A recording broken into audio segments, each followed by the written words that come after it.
Beef Wellington. Impressive, yet doable for the home cook when broken down into 3 components.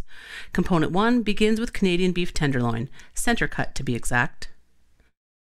Simply seasoned with olive oil, salt, and pepper. I'll heat a heavy bottom pan and add some oil and butter. Then sear the tenderloin on all sides until I get a delicious brown exterior. Component 2 is the mushroom d'Uxelles. I'll chop a couple of shallots along with some green onions. And then I'll add them to the same pan the beef was cooked in. Be sure to use a wooden spoon to help bring up all the flavorful bits off the bottom of the pan. Now the mushrooms get chopped into small pieces, or if you prefer, you could pulse them in a food processor.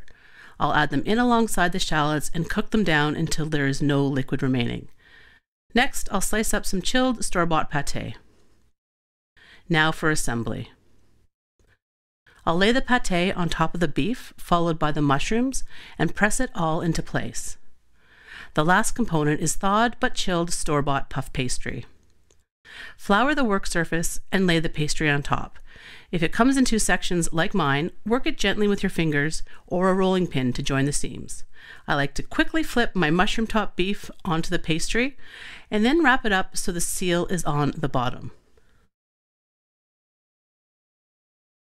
If you find there is too much pastry at either end, trim some off, and then you can fold the edges over to seal everything inside.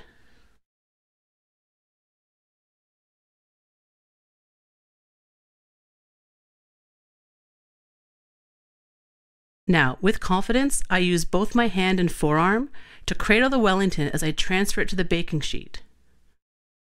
A quick egg wash, and then this goes into the fridge to chill for 15 to 30 minutes.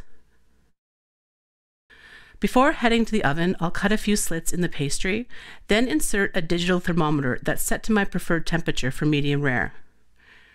In the oven it goes, set on the bottom rack. To make a yummy madeira sauce, I'll add beef stock along with madeira to the pan, and then reduce it. A little touch of cream for richness and a cornstarch slurry helps to thicken.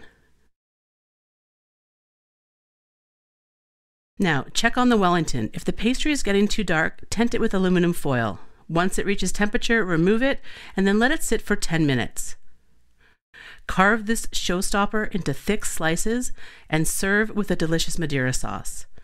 A gourmet Canadian beef 3-component recipe you'll want to make again and again.